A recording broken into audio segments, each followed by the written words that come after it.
Sigurado ako alam na ninyo na si Jamie Malonzo ay iniwan na ang Barangay Ginebra at ito ay pumirma ng kontrata para maglaro dito sa Japan B-League. Ito'y kinumpirma mismo ni Coach Timko na inamin niya na matagal nang interesado itong si Malonzo na maglaro dito sa Japan at niliwanag din niya na hindi talaga pipigilan ng Ginebra yung mga players na gustong maglaro sa ibayong dagat. Kahit na sabihin natin na yung rights ni Malonzo ay nandito pa rin sa Barangay Ginebra. Kaya hinayaan na lang nila si Malonzo na maglaro dito sa Japan B-League. Ngayon, ang tanong anong mangyayari sa Ginebra dahil lalong lumiit yung lineup nila. Matagal na nating pinag-uusapan na ang problema ng Ginebra ay kulang sila sa big men. At ngayong nawala si Malonzo, lalong lumiit yung frontcourt nila. Ang natira na lamang si Japet Aguilar at si Troy Rosario at si Isaac Go na injury prone.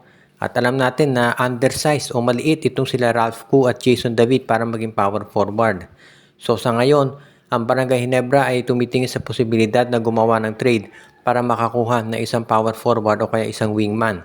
Malamang sa malamang ang kunin ng Barangay Ginebra ay itong si Cade Flores. Dahil yan na lang talaga ang big man na natitira dito na pwedeng maging power forward ng Ginebra. Posible rin na baka si Kmart Carino ang kunin nila. Yun nga lang, merong ACL ito si Kmart Carino so hindi rin ito makapaglalaro dito sa next season.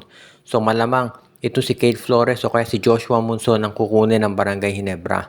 Ang maliwanag dito, merong trade na mangyayari dito sa Ginebra para masiguro na hindi sila masyadong maapektuhan ng pagkawala ni Malonzo. Alam nating malaking dagok yan para dito sa Ginebra.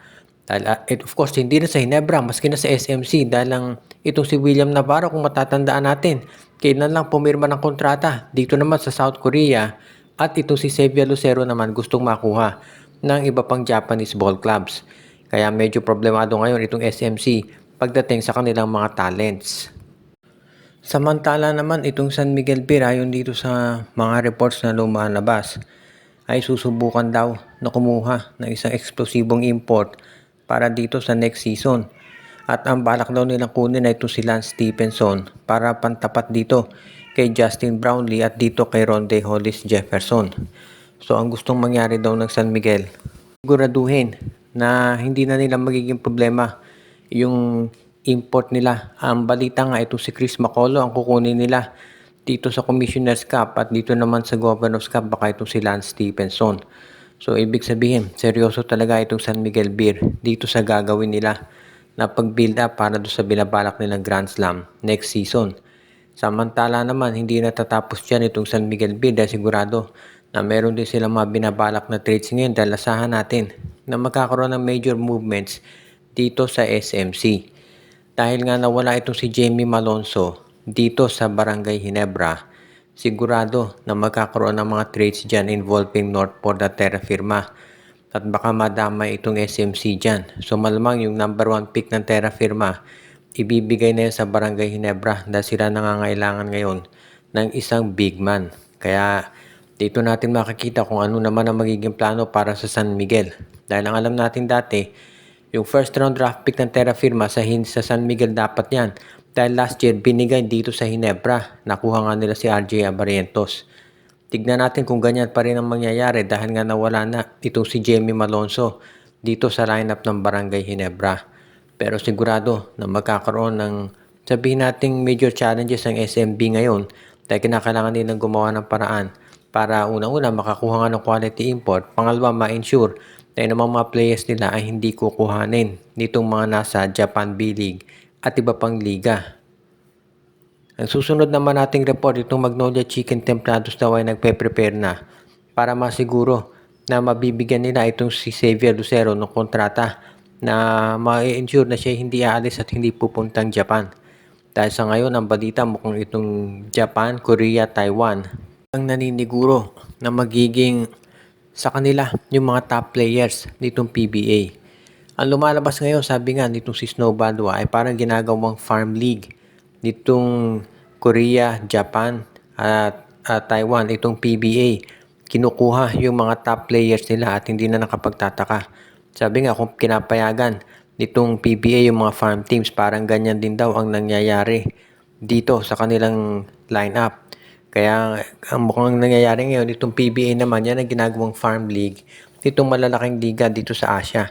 At hindi naman natin kinakailangan talagang, sabi nga ipaliwanag pa na hindi kayang tapatan nitong PBA teams yung ino-offer ng mga nasa ibayong dagat. Kahit gaano pa kayaman itong mga line-up nitong SMC at MVP Group, iba syempre yung budget na pwedeng i-offer nitong mga teams katulad ng Taiwan, Korea at Japan. Kaya ito ngayon ang pinag-aaralang mabuti ng PBA kung paano mapipigilan yung pag-alis ng mga top players dito sa ating bansa. Dahil syempre alam naman natin, kapag nawala yung mga top players dito, magkakaroon ng problema pagdating sa attendance at syempre sa interest ng mga fans. Kaya nga gustong siguraduhin ni PBA Commissioner Willie Marcial na hindi na mababawasan yung mga top teams at top players dito sa PBA. Ang tanong na lamang ay kung paano niya yan magagawa. Lalo na at alam naman natin, syempre sa bandang huli, pera-pera lang yan. At hindi naman natin masisisi mga players kung gustong maglaro to sa mas maganda offer. At ang huli nating balita ngayon, itong isang PBA team ay magpapalit ng coach. Ito ang lumalabas ngayon dito sa social media. Walang ibinigay na pangalan pero base doon sa mga reports, mukhang ang tinutukoy dito ay Converge Fiber XRs. Sa ngayon, ang balita naman natin, pwedeng mangyari nga na itong sitwasyon ngayon, dito sa Converge kasi ay pwedeng mabago pa. Ayon dito sa mga reports na lumalabas, yung daw team na magpapalit ng coach ay hindi naman nando sa ilalim pero hindi rin nasa taas. So ibig sabihin nando sa middle ng standings at parang ganyan ngayon ang sitwasyon ng Converge. At isa pa, ang balita nga natin, mukhang matagal nang nare-report kasi na baka itong si Franco Atienza ay hindi naman siya ang permanent coach ng Converge talaga. At meron daw ipapalit yan. Ang unang lumabas na pangalan ay si Ariel Vanguardia pero lately, ngayon meron mga lumalabas na reports na baka itong si Delta Pineda na ang gawing head coach nitong Fiber XRs. Ang maliwanag dito, hindi pa tapos yung pagbabago dito sa Converge kaya wag na tayong magulat kung sakasakali nga na itong si Delta Pineda o ibang tao ang ilagay sa Fiber XRs. Ang maliwanag dyan, kinakailangan ng pagbabago dito sa Converge dahil maraming nangyayari doon sa lineup nila na hindi na nagugustuhan ng mga fans at kinakailangan na talaga ng major changes. Kaya nga, wag na tayong magulat kung sakasakali na magkaroon ng pagbabago dito sa Converge at magpalit nga sila ng coach. At sa ngayon, itong Converge Fiber XS, kinakailangan talaga na maging sabihin na nating mas competitive. Kaya nga hindi na ako magugulat kung yung coach nila ay papalitan na. Dahil medyo naging disappointing yung performance nila at yung mga trades nila, particular na yung ginawa dito kay Jordan Heading.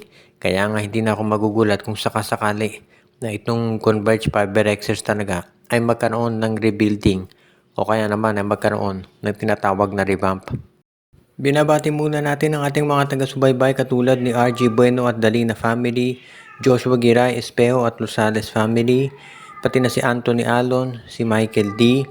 Binabati din natin si Katsakino Ducusin, Malyari Mascarillas, Dalmacio de Guzman, si Ireneo Salangsang, si Enju, si Dexter Domer at ang iba pa.